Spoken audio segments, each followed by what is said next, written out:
this formation, they'll initiate their takeoff roll. Transition to the diamond on liftoff. It's the diamond. Half cubic 8 on takeoff.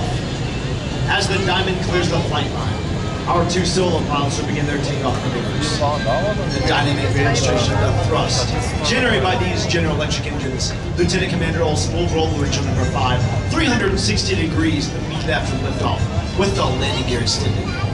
As he clears the flight line, Major Miller in Blue Angel number 6 will execute a very precise slow transition.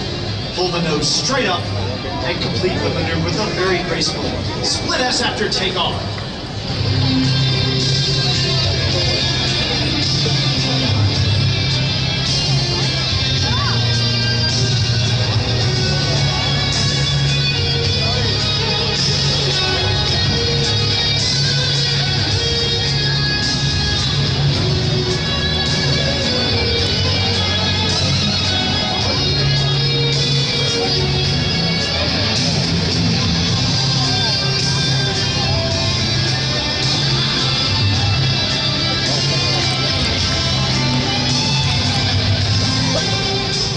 They're on the runway now, with the diamond established in that fingertip formation.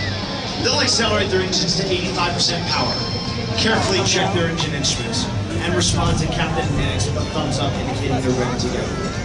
With a thumbs up for each of his wingmen, Captain Mannix will call for the selection of afterburner, and the Blue Angel diamond will be rolling. Accelerating to 150 miles per hour, he will pull back on the stick, flying the formation into the air. Immediately after liftoff, Major Harris will call for the landing gear flaps to go up. They'll commence the diamond. Half cubic 8 on takeoff.